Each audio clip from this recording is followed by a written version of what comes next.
बिखरे क्षण की रचना अश्विनी कपूर ने 1975 में की थी, जब उसकी उम्र मात्र 20 वर्ष थी। बिखरे क्षण एक युवा लेखनी का एक वृद्ध दंपत्ति की दिनचर्या को चित्रित करने का प्रयास है। उपन्यास के मुख्य पात्र साधुराम व शांति अपने आज में अकेले दूर पंजाब के एक शहर में जीवन व्यतीत कर रहे हैं।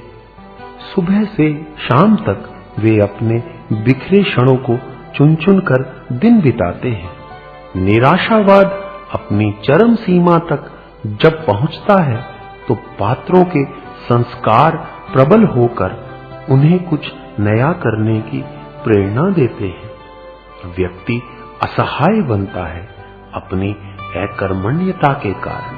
इस उपन्यास के पात्र साधुराम व शांति अकेले होकर भी असहाय नहीं, निराशा के आवरण को चीरकर वे प्रयत्न करते हैं किसी को अपना सहारा देकर अपना सहारा बनाने का। यदि वह कोई व्यक्ति नहीं बन पाता तो भक्ति में तल्लीन होकर उस अज्ञात में लीन रहने का प्रयत्न उनका कितना सफल हो पाता है, इसी का चित्रण है इस उपन्यास में।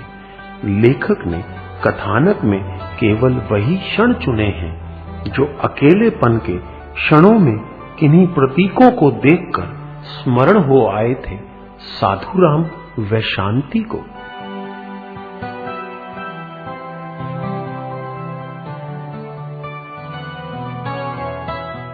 दिनचर्या। खन्ना शहर की अनाज मंडी, मुख्य सड़क के किनारे स्थित दुकानों की एक लंबी कतार, कोई बड़ी कोई छोटी, किसी में हजारों का व्यापार होता है तो कहीं सिर्फ एक दो का। कहीं बहुत सरगर्मी रहती है, हर समय भावतोल होता रहता है, तो कहीं मालिक दुकान की गद्दी पर अपने फुटकर ग्राहकों की प्रतीक्षा में आंखें बिछाए बैठा अपने मस्तिष्क में कुछ और नहीं तो अपने ही जीवन की कड़ियों को निरंतर जोड़ता तोड़ता रहता है। तेजी से आगे बढ़ते जमाने के पहियों के साथ वह अब चल नहीं पाता या फिर चलना ही नहीं चाहता, उस रफ्तार से जो अपने पराये में कुछ भेद ना करे। शोर ने दुनिया को किस कदर जकड़ रखा है, उसे यह जानने की परवाह नहीं। अपनी ही कोई चिंता है उसके पास जिसे वह दुनिया की ढेर सी चिंताओं के साथ मिलाना नहीं चाहता। अपनी छोटी सी दुनिया में खोकर ही शायद वही आनंद पा लेता है जो दूसरे हजारों लाखों के चक्कर में आठों पहर खोकर मुश्किल से प्राप्त कर पाते हैं, या शायद करते ही नहीं। तभी तो आगे बढ़ते जमाने के पहिए कहां किसे कुचले जा रहे हैं, किसकी उमंगों की हत्या हो गई है, किसकी दुनिया वीरान हो गई है, और कौन है जो आगे ही आगे भागे जा रहा है, ऊपर ही ऊपर उठकर मस्त हो गया है। ऐसा कुछ जानने की, अपनी राह पर चलते हुए दूसरे किसी की कुछ बात जानने की शायद उसकी लालसा नहीं। वह योजनाएं नहीं बनाता, आकाश कुसुम तोड़ लाने के सपने नहीं लेता। उसने अपना चैन कहीं किसी ताक पर नहीं रख छोड़ा। उसके जीवन में शांति है, अपना छोटा सा संसार है उसका।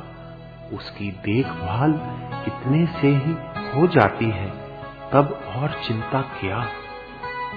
इस मंडी में है ऐसा ही एक दुकानदार साधुराम, 70 बरस का बूढ़ा। हड्डियों में उसकी अब दम नहीं रहा, आंखों की रोशनी इतनी कम कि जरा सा अंधेरा पड़ते ही टटोल टटोल कर चलना पड़ता है। मुंह में उसके दांत नहीं, चेहरे पर अनेक झुर्रियां हैं और बाईं बाजू का स्थान पूर्णतया रिक्त, जिसे देखकर खाली क्षणों में अक्सर उसे अपना कब का बीत चुका बचपन स्मरण हो आता है। ऐसा है वह, लेकिन तब भी जुटा हुआ है अपने काम में, कुछ कर रहा है अभी तक इतना कि उसका अपना छोटा सा संसार किसी दूसरे पर बोझ नहीं। बाबा, किसी ग्राहक का स्वर है यह। तल्लीनता भंग हुई उसकी और पूछा शांत भाव से ही, क्या चाहिए बेटा? एक चक्की नहाने का साबुन। गद्दी से उठकर साधुराम ने उसे साबुन थमा दिया। ग्राहक पैसे देकर चला गया। वह पुनः अपनी गद्दी पर आकर बैठ गया। तभी दूसरे ग्राहक ने दुकान में प्रवेश किया और पूछा, बाबा, घी होगा? नहीं बेटा, घी नहीं है। कहीं भी नहीं मिल रहा, न जाने क्या हो रहा है। खपत के हिसाब से माल नहीं। ग्राहक के चेहरे पर असंतुष्टि के भाव हैं।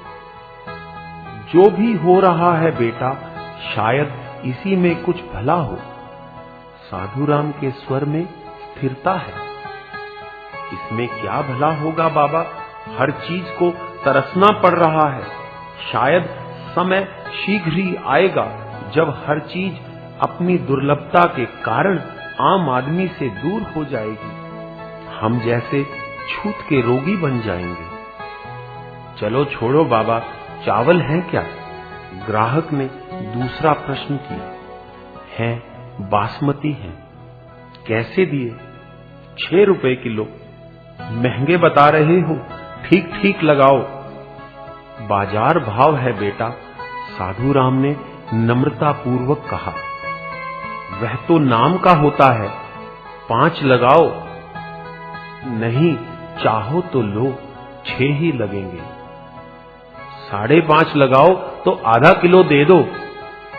नहीं, उसी नम्रता से साधुराम ने इनकार कर दिया। लेकिन जैसे ही ग्राहक जाने के लिए मुड़ा कि साधुराम के मुख से निकल गया, अच्छा ले जाओ, लेकिन बेटा सच बात यह है कि 5.5 लगाकर तो मेरा घर भी नहीं पूरा पड़ता। खैर, तुम्हें नाराज नहीं करना मुझे। ग्राहक ने चावल लिए और पैसे देकर चलता बना। साधुराम दुकान पर फिर अकेला रह गया। चुपचाप सामने की ओर आंखें टिकाकर कुछ सोचने लगा। ग्राहक के होते उसके मुख पर जो सामान्य भाव थे, वे धीरे धीरे छिपने लगे। धीरे धीरे उसका मस्तिष्क अपने विचारों की गहराई में उतरने लगा। उसकी आंखों में बहुत भीतर से एक नया भाव उमड़ आया। कोई ग्राहक यदि देखता तो उसे आश्चर्य होता। दुकान पर बैठे साधुराम की आंखों में निरीह भाव उमड़ आए थे। एक प्यास सी उभर आई थी। मुखमंडल भाव विहीन होने लगा था और कहीं से उस पर निराशा उभर आई थी। ऐसा क्या है यहां जिसका आभास पाकर मन एकाएक बदल जाता है?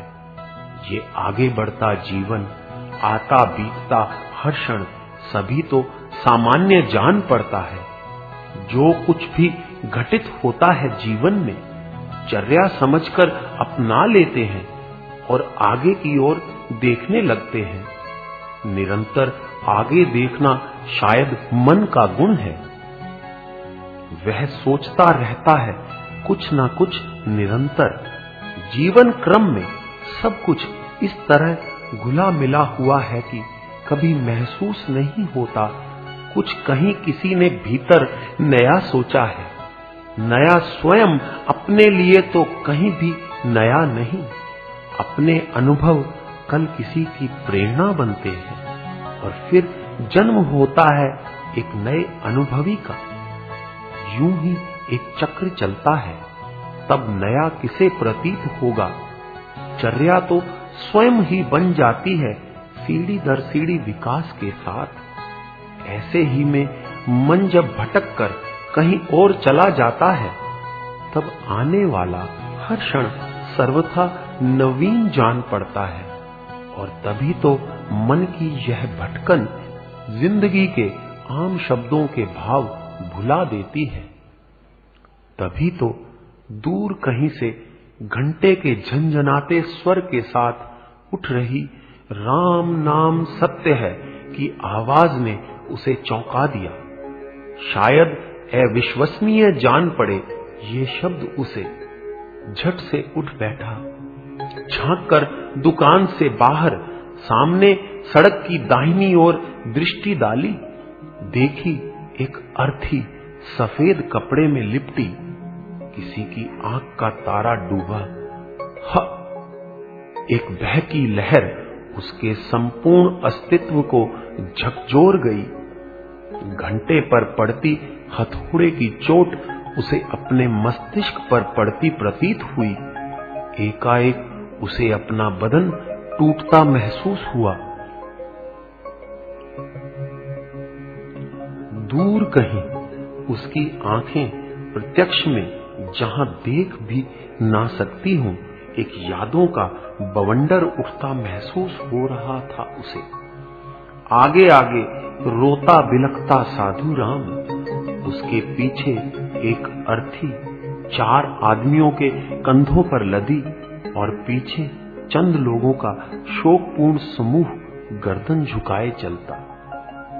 एक यही तो ऐसी निष्ठुर घड़ी है जो अक्सर उसे याद हो आती है। एक फूल रूठकर किसी और के मन को महकाने लगा और दूसरा ऐसी ही एक अर्थी में लदकर कहीं दूर चला गया, जहां शायद साधुराम समय आने से पहले पहुंच ही नहीं सकता। लेकिन यह मौत शब्द की झलक उसके मानस पटल से अपनी छाया हटाती ही नहीं। जैसे कोई हथौड़े की मार जैसे चिल्लाता प्रतीत होता है, मौत मौत, और उसे महसूस होता है हर कोई निष्क्रिय हो गया है, समय रुक गया है। दूर उसकी आंखें देखती हैं किसी आकृति को धुंध में विलीन होते, कोई हंसता खेलता जीवन अपनी मां की गोद में सिर रखे निर्जीव होते। एक शून्य काल की झलक जैसे उसकी ठहरी आंखों में घूमने लगती है। दुकान के बिल्कुल सामने 4 व्यक्तियों के कंधों पर लदी एक अर्थी और उसके पीछे 20-25 व्यक्ति राम नाम सत्य है कहते दृष्टिगत हो रहे थे। साधुराम दुकान की गद्दी पर बैठा चुपचाप एकटक उस अर्थी को जाते देख रहा था। उसकी शांत उदास दृष्टि भय की चोट खाने के बाद अब मानस पटल पर यत्र तत्र बिखरे शब्दों को चुन रही थी और वे शब्द एक रूप होकर उसके कानों में गूंज रहे थे। जक्की तराजू के एक पलड़े में वह स्वयं बैठा था और दूसरे पलड़े में उसे मौत बैठी दिख रही थी और उसकी शांत उदास दृष्टि देख रही थी कि कौन भारी है, कौन वह की मौत। और एक गूंज सी उठती प्रतीत हुई उसे, मौत। एक क्षण के लिए कांप उठा उसका संपूर्ण अस्तित्व। मरने की बात पर जब जब वह डरता है, राजा की मोटर के पहियों से कुचली वह डरावनी सूरत उसे याद आकर एक सच्चाई का एहसास करवाती है। 2 मिनट पहले उससे हंसते हुए बतियाकर जो राजा गया था, वह लौटकर फिर हंस नहीं सका। वह न पिता को बाबूजी कह सका, न मां को मां। एक निर्जीव सा शरीर लोटा था, मुंह के चिथड़े उड़े हुए थे जिसके। और तब साधुराम रो भी ना सका था, जड़ हो गया था और शांति वह 2 दिन तो आंखें भी न खोल सकी थी। दोनों की जड़ता टूटी थी। सतीश को देखकर राजा नहीं रहा, वह तो है। वह दोनों जब नन्हे नन्हे बालक थे, आंगन में उनकी किलकारियां नए नए स्वप्न महल बनाती गूंजती थी। कोमल हंसी उनकी आंगन में गूंजती कभी इस बात का एहसास भी न करवाती थी कि कभी अकेलापन भी आएगा उनके जीवन में। लेकिन समय को कुछ और ही मंजूर था शायद। राजा इस दुनिया को छोड़कर चला गया और सतीश, जो अब उनका एकमात्र सहारा रह गया था, समय के साथ साथ अपने विचार प्रवाह को बदलता गया। अपने हम उम्र भाई राजा की मौत के समय उसने प्रण किया था कि वह अपने मां बाप को कभी अपने भाई की कमी महसूस नहीं होने देगा। लेकिन समय के थोड़ा आगे बढ़ते ही उसी सतीश ने अपने मां बाप की आशाओं आकांक्षाओं के सभी महल गिराने शुरू कर दिए थे। मां बाप से उसे अपना रिश्ता केवल भावनाओं का प्रतीत हुआ। शायद वह सोचने लगा था कि उसके मां बाप उसके व्यवहारिक जीवन में कहीं स्थान नहीं रखते। केवल उसकी भावनाएं जब जब ऊपर उठ आती, मां बाप के प्रति एक कर्तव्य का उसे एहसास होने लगता। उसी के वशीभूत होकर वह उनसे बार बार आग्रह करता अपने बड़े शहर में आकर बस जाने का, अपने उस छोटे से शहर को भूल जाने का जिसमें पलकर न केवल साधुराम बड़ा हुआ, बल्कि जहां साधुराम व शांति के सभी स्वप्न उभरे, खिले, फूले और जहां से निकलकर सतीश बड़े शहर के योग्य बना। लेकिन सतीश को क्या मालूम था कि एक घर जो बहुत पुराना हो गया हो, जकड़ लेता है व्यक्ति को अपनी हर दीवार के घेरे में। घर की हर दीवार, सफेदी की हर परत पर कई यादों के चित्र लिए होती है। घर, गली, मोहल्ले में हर कहीं कोई अपना छिपा महसूस होता है, जो रोकता है मन में उभर उभर कर दूर जाने से। और जब जब कोई हठीला प्रयत्न करता है, भावनाओं की एक सर्द लहर उसके अस्तित्व को झकझोर जाती है। लेकिन सतीश इस बात को नहीं जानता था। इसीलिए उसकी विचारधारा भला अपनी इच्छा के विपरीत कैसे बहती। बहुत सी आशाएं जब टूट गई, सभी इच्छाओं का उनकी जब गला घोंट दिया गया, तो साधुराम शांत ना रह सका। फूट पड़ा उसके मन में कई बरसों से पलता आक्रोश। भावनाएं दब गई उसके नीचे और अहम की एक दीवार चुन दी गई। बाप बेटे के बीच, मां और उसकी ममता के बीच। लेकिन मां बेचारी निरंतर चेष्टा करती है, उचक उचक कर दीवार के उस पार देखने की। लेकिन अविरल बहती आंसुओं की धार अब तक नहीं तोड़ पाई उसको। साधुराम का निश्चय भी अब डिग गया है। रोता है वह भी कभी कभी, लेकिन आंसुओं का कोई मूल्य नहीं रहा। वह पावन भूमि में मिलकर भी असफल स्वयं से ही उसका एक प्रश्न। इन प्रश्नों के दौर में वह जो कुछ भी सोच रहा था, वह सब पुराने दर्दों के परिणाम स्वरूप था। न उसे वह दर्द मिलते, न उसकी आकांक्षाओं पर कुठाराघात होता, और न वह आज अर्थी को देखकर इतना सोचता। मरने पर चाहिए अर्थी, अर्थी के लिए चाहिए कंधा किसी अपने का। चिता में अग्नि भी तो अपना ही लगाता है। मैं मर जाऊं, मेरा अपना ऐसा कौन जो मुझे कंधा दे सके, मेरी चिता को अग्नि दे सके। मेरा अपना, मेरा सतीश, मेरा, लेकिन कहां है वह, मुझसे दूर अपनी नई दुनिया में लीन। चक्षु क्षेत्र में जमे बर्फ के टुकड़े आंतरिक उष्मा का आभास पाकर पिघलने लगे। पानी धारा बनकर प्रवाहित हो उठा। मन पहले से ही रो रहा था, आंखें भी रोने लगी। भूल चुका था कि वह इस समय दुकान पर बैठा है। बहती आंखों से छत को घूर रहा था। तभी एक स्वर, बाबा। दुकान पर आए एक ग्राहक ने उसे पुकारा। उसे अपनी स्थिति का एहसास हुआ। आंखों की नमी आस्तीन से साफ कर उसने ग्राहक की ओर प्रश्नवाचक मुद्रा में देखा। ग्राहक ने उसकी आंखों से निकलते आंसू देख लिए थे। वह साधुराम की ओर दयापूर्ण दृष्टि से देख रहा था। क्या हुआ बाबा, रो क्यों रहे थे?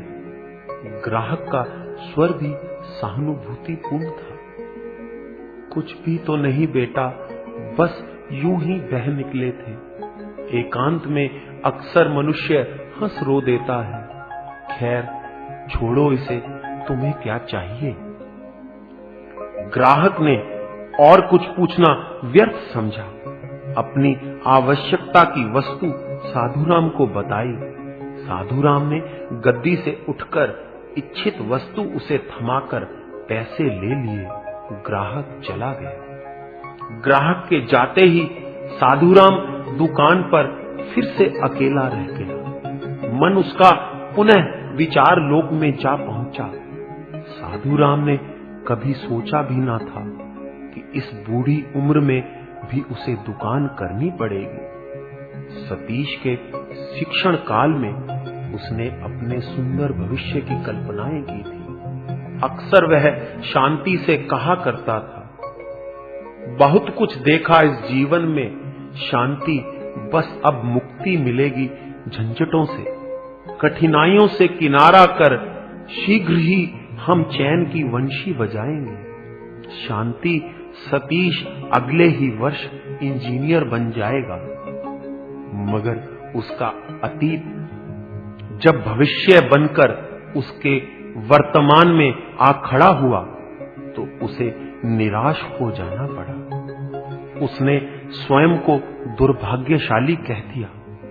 साधुराम स्वयं को दुर्भाग्यशाली समझता है, स्वयं को दुर्भाग्यशाली कहता है केवल इसलिए कि उसका आत्मज सतीश उसे विस्मृत किए बैठा है। दुर्भाग्यशाली साधुराम के मुख से निकला और अश्रुकण पुनः प्रवाहित हो उठे।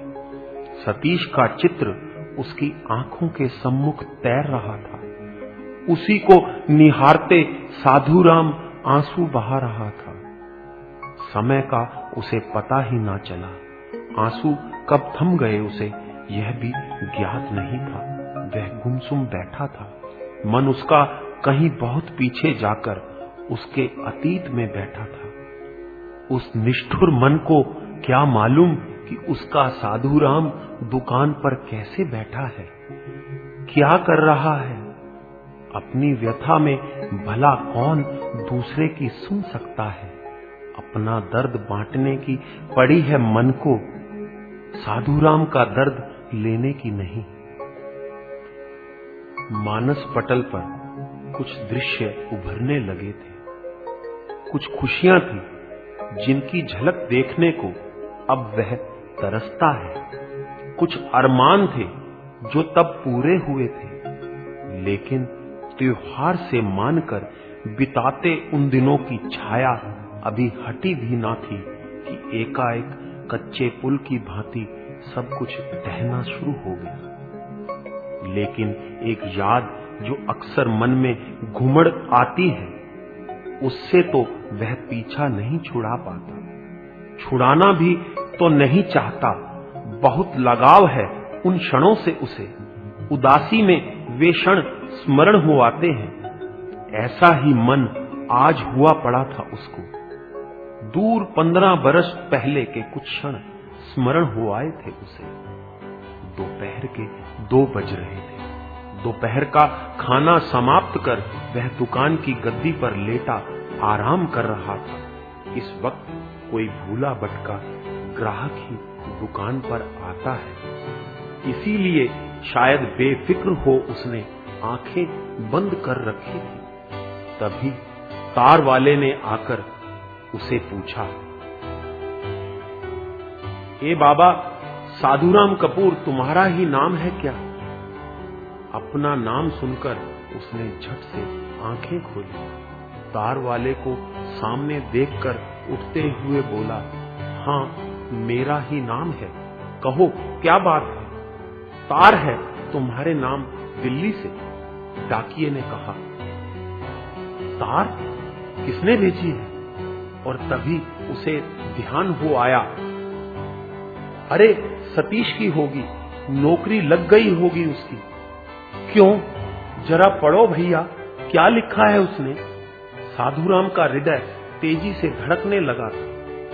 तभी डाकिये ने उससे तार पढ़कर कहा, हाँ बाबा, तुम्हारा बेटा अफसर लग गया है दिल्ली में। खबर सुनकर साधुराम का संपूर्ण अस्तित्व कांपने लगा। हाँ हाँ, अफसर ही लगा होगा। अरे भगवान तुझे भी ऐसा दिन बार बार दिखाए। तूने आज मुझे बहुत बड़ी खबर सुनाई है। मेरे सारे अरमान इसी खबर पर टिके थे। हाँ हाँ बाबा, बेटे की सफलता पर किसे खुशी नहीं होती। माँ बाप के अरमानों को पूरा करता है बेटा। मुंह तो मीठा कराओ मेरा बाबा। डाकिये ने साधुराम की खुशी में हिस्सा लेते हुए कहा, हाँ हाँ जरूर, मुंह अपना भी मीठा करो और अपने बच्चों का भी कराओ। ये लो। यह कहते हुए साधुराम ने खुशी से कपकपाते हाथ से गल्ले में से 2 रुपए का नोट निकालकर उसे थमा दिया। नोट लेकर सलाम करता हुआ तार वाला दुकान से उतर गया। साधुराम इतना खुश था कि और नहीं बैठा जा रहा था उससे दुकान पर। खुशी के मारे वह पगला गया था। जल्दी जल्दी उसने दुकान का सामान समेटा और दुकान बंद करके घर की ओर चल पड़ा। राह चलते उसे जो भी जानकार मिलता स्वयं उसे रोककर कहता, सुनो भाई, मेरा बेटा बड़ा अफसर लग गया है दिल्ली में। हाँ, अभी अभी तार आई है उसकी, ये देखो। और वह हाथ में पकड़ी तार उसे दिखाता। बधाई हो, अब मुंह मीठा कराओ। हाँ हाँ, क्यों नहीं, घर आना। और तेजी से साधुराम घर की ओर बढ़ने लगता। गली के किनारे से ही उसने शांति को पुकारना शुरू कर दिया। शांति, ओ शांति, सुनती हो? देखो, सतीश की तार आई है, नौकरी लग गई है उसकी। और शांति के बाहर निकलने से पहले मोहल्ले भर के लोग बाहर निकल आए। सभी बधाई देने लगे साधुराम व शांति को। साधुराम की खुशी जैसे उसकी जुबान शांत ही नहीं कर पा रही थी। अरे अफसर लगा है, अफसर।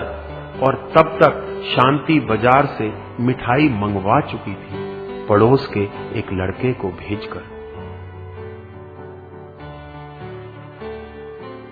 उस रात साधुराम की आंख लगने को नहीं आ रही थी। बिस्तर पर लेटे लेटे वह अपने घर की दीवारों को घूर रहा था। दीवारों का पलस्तर झड़ रहा था, सफेदी पर कालिक जमी हुई थी। आज उसे अपने घर का यह रूप अखर रहा था। अफसर के बाप का घर, और ऐसा हो। आज से पहले यही उसे भाता था। इन दीवारों की हालत देखकर वह अपने संघर्षमयी क्षणों की याद किया करता था। सतीश को ऊंचा बनाने के लिए ही तो यह पलस्तर ठीक नहीं हो पाया। 10 बरस सफेदी नहीं हो पाई। छुट्टी के दिनों में सतीश घर आने पर कहा करता था, बाबूजी, इन दीवारों का पलस्तर ठीक करवा लीजिए, अब बहुत खराब लगता है, सफेदी भी कितनी खराब हो चुकी है। तब साधुराम उससे कहा करता, तुम ही करवाना इसे ठीक अपनी नौकरी लगने पर, अभी नहीं जरूरत इसकी, तुम अफसर बन जाओ, यह घर भी अफसर जैसा बनवा लेना। तब सतीश कहा करता, तब बाबूजी बंगले में रहेंगे, इस घर में नहीं, खुलकर हवा भी नहीं आती यहां। सतीश भी अपने भविष्य की सुखद कल्पनाएं करने लगा था। ऐसे में, ऐसा मत कहो बेटा, इस घर को छोड़ना मेरे लिए संभव नहीं, और तुम्हारा भी तो बचपन इस घर में बीता है। बोलता नहीं था उस समय सतीश, चुप हो जाता था। वह अपने पिता के सामने अधिक मुंह नहीं चलाता था। जानता था उसके पिता कितना संघर्ष कर रहे हैं उसे पढ़ाने के लिए। आज साधुराम वही सोच रहा था। इस घर को नया बनाने का शांति को संबोधित करते हुए बोला, शांति सो गई क्या? शांति अभी अर्ध निद्रा में थी। उसने सुना साधुराम उसे पुकार रहा है, लेकिन नींद की खुमारी में ही बोली, क्या है? अब सतीश को कहूंगा इस घर की काया पलट दे, दीवारों का प्लास्टर भी करवा दे और रंग रोगन भी। देखो ना कितना गंदला हुआ पड़ा है सारा घर। कुछ क्षण चुपचाप देखता रहा छत की तरफ, फिर बोला, पर अब सारा घर चमक उठेगा। लेकिन शांति थी कि 2 शब्द सुन पाई थी और 4 उसके कान में ही न पड़े थे। वह हूं हां कह पासा पलटकर सोने की चेष्टा करने लगी। कुछ क्षण पश्चात एक नई बात उठी उसके मन में।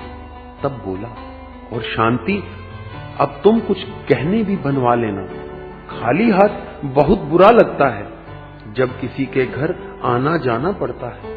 कह दूंगा सतीश से सबसे पहले यही काम करे। तुमने उसकी पढ़ाई के लिए ही तो सब कुछ बेच डाला। और फिर शांति भी केवल हूं है कहकर कहीं और खो गई। और हां शांति, हम उसकी पहली तनख्वाह से तीर्थ यात्रा करने जाएंगे, हरिद्वार, काशी। और तब तक शांति सब समझ गई थी। जो कुछ अब तक साधुराम कल्पना करके उससे कह रहा था। बिस्तर पर बैठकर बोली, क्या कुछ करोगे तुम उसकी तनख्वाह से? घर भी बनवा लोगे, मेरे गहने भी खरीदोगे और तीर्थ पर भी जाओगे? तब साधुराम ने कहा, अरे तुम क्या समझती हो, क्या 100-200 की नौकरी लगी है उसकी जो इतना कुछ ना कर सकूंगा? जानती हो 1000-1200 रुपए तनख्वाह होगी उसकी, सब कुछ हो जाएगा आसानी से, तुम देखती रहो। महीना खुशी खुशी बीत गया। दोनों बड़ी उत्सुकता से उस घड़ी का इंतजार कर रहे थे जब सतीश अपनी तनख्वाह उन्हें भेजता और वे तीर्थ यात्रा पर निकलते। अपने इस इरादे के विषय में साधुराम उसे पहले ही लिख चुका था, लेकिन उसने तनख्वाह या पैसों के विषय में अपने पत्र में कोई जिक्र नहीं किया था। उसे तो विश्वास था कि सतीश तनख्वाह मिलते ही अपने खर्चे के लिए रुपए रखकर बाकी पैसे उन्हें भेज देगा। महीने से 10 दिन ऊपर हो चुके थे। उसका ना तो मनी ऑर्डर आया और ना कोई चिट्ठी। साधुराम व शांति दोनों चिंता मग्न हो उठे। रात के समय साधुराम ने खाना खा चुकने के उपरांत आंगन में बिछी खाट पर बैठते हुए शांति से कहा, शांति, न जाने क्या बात है, ना तो कोई चिट्ठी आई और ना और कुछ। साधुराम के स्वर में उदासी थी, साथ ही न जाने क्यों उसे सतीश के प्रति निराशा सी महसूस हो रही थी। तब शांति ने कहा, भगवान भला करे, कहीं बीमार ना हो गया हो। शांति ने अपनी आशंका प्रकट की। बीमार हो गया होता तो खबर जरूर कर देता। जब पड़ता था तब भी तो एक दफा बीमार पड़ने पर खबर करवा दी थी उसने। साधुराम ने अपनी बात कही। भगवान जाने कल का दिन और देख लेना, फिर तार दे देना, शांति ने कहकर बत्ती बंद कर दी और दोनों सोने की चेष्टा करने लगे। अगले दिन शांति को अपना हृदय न जाने क्यों धड़कता महसूस हो रहा था। कहीं कोई डर उसके भीतर उभर कर उसे डरा रहा था। बुरी बुरी बातें उसके मस्तिष्क में घूम रही थी। दोपहर 12 बजे के लगभग दरवाजे पर थपथपाहट हुई और पट से दरवाजे के खुलते ही एक पत्र अंदर आ गिरा। डाकिया था बाहर। शांति तेजी से पत्र की ओर लपकी, खोलकर जल्दी जल्दी पढ़ने लगी। सतीश का ही पत्र था, उसके ही नाम लिखा था। मेरी प्यारी माँ, सादर प्रणाम। मैं पिछले कई दिनों से तुम्हें पत्र लिखने की सोच रहा था। कुछ कहना चाहता था तुमसे, लेकिन हिचक उठता था और मेरी कलम रुक जाती थी। लिखने की सारी चाह कुछ अटपटा सोचकर दब सी जाती थी, लेकिन फिर सोचा ऐसा कब तक करूंगा। और अब दिलासा दिया है मैंने स्वयं को कई दिनों के उपरांत। हाँ माँ, तुम्हारे और बाबूजी के लिए इससे बड़ी खुशी क्या हो सकती थी कि मैं पढ़ लिख कर बड़ा अफसर बनूं और मेरी किसी अच्छी सी पढ़ी लिखी लड़की के साथ शादी हो। और माँ, आपका वह सपना सच हो गया। मैं बड़ा अफसर बन गया। और हाँ माँ, मैं जो खुशी तुम्हें लिख रहा हूँ उससे पहले आपसे माफी मांगना चाहता हूँ। मैं अपने इरादे के विषय में आपको पहले नहीं लिख सका और ना ही आपकी इजाजत ले सका। बात ही कुछ ऐसी हो गई थी कि मुझे बिना एक क्षण बर्बाद किए यह फैसला करना पड़ा, जिससे शायद आप दोनों करते तो शायद मुझे और खुशी होती। हाँ माँ, मैंने पिछले मंगलवार को शादी कर ली है अपने चीफ साहब की लड़की के साथ। और मैं इस विषय में आपको क्या लिखूं, यह सब भी बहुत डर डर कर लिख रहा हूं, लेकिन मुझे आशा है आप नाराज ना होंगी और पत्र मिलते ही बाबूजी के साथ दिल्ली आ जाएंगी। बाबूजी को मेरा प्रणाम कहें। तुम्हारा बेटा सतीश।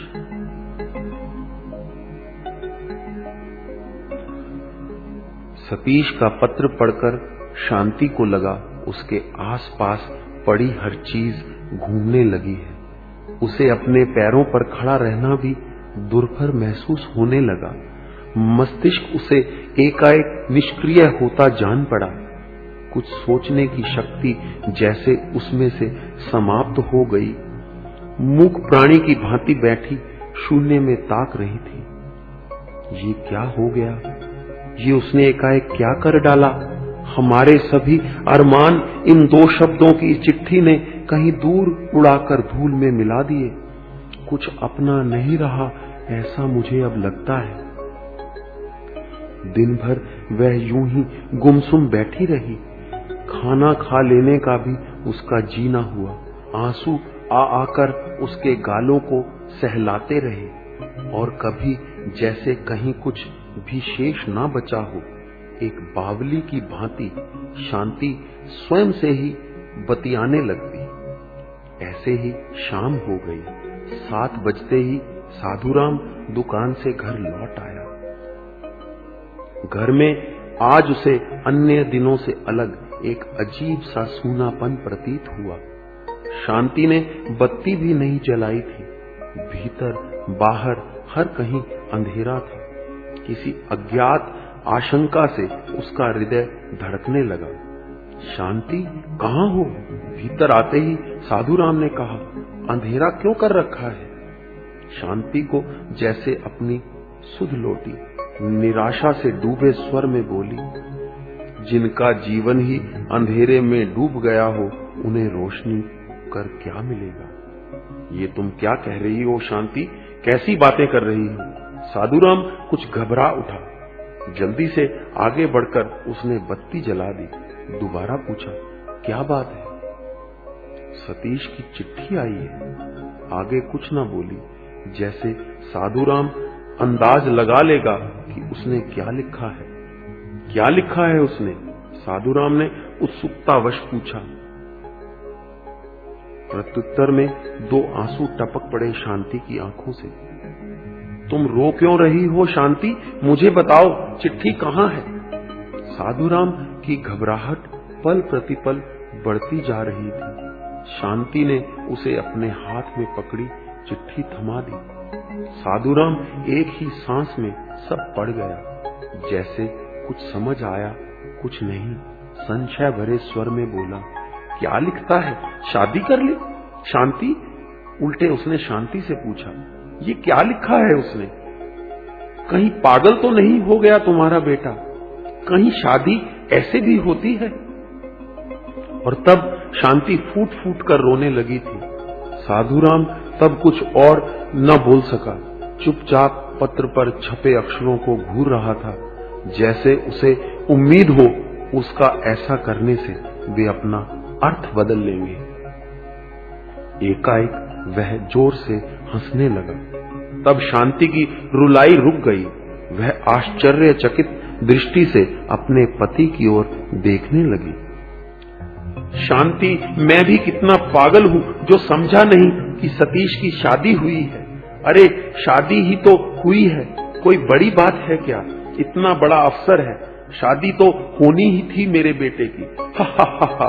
और हंसते हंसते एकाएक उसकी रुलाई फूट पड़ी। लगभग चीखता हुआ वह शांति से बोला, बस यही मिलना था शांति हमें फल। एक यही तो ऐसी खुशी थी जिसके लिए सोचता था मैं जी भर के नाचूंगा। शांति की ओर देखा उसने। उसकी आंखों से टप टप कर आंसू फिर बहने लगे थे। शांति, किस लिए यह जीवन मिला मुझको? अपने अरमानों का गला घुटते देखने के लिए? ऐसे में घर का वातावरण बहुत डरावना हो चुका था।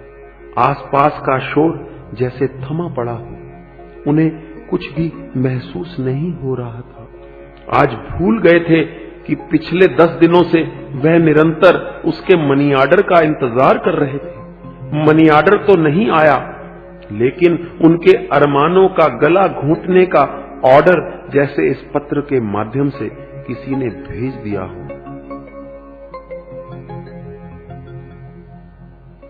एकाएक उसकी तंद्रा भंग हुई। एकाएक उसे महसूस हुआ वह सोचे ही जा रहा है, लेकिन प्रत्यक्ष में कुछ भी नहीं है। तब मन उसका लौट आया अपने वर्तमान में। शाम हो चुकी थी। अर्थी न जाने कहां जा चुकी थी। एकाएक दुकानों पर ग्राहकों का आना जाना शुरू हो गया था। वह अपने एक हाथ से उनकी आवश्यकता की वस्तुएं जुटाने लगा। साधुराम अपने एक हाथ से जिस तेजी से कार्य करता था, वह ग्राहकों के लिए कौतूहल का विषय था। लेकिन साधुराम जानता था कि व्यक्ति में लग्न भाव हो तो क्या कुछ नहीं किया जा सकता। शाम 7 बजते ही दुकान बंद कर वह घर की ओर चल पड़ा।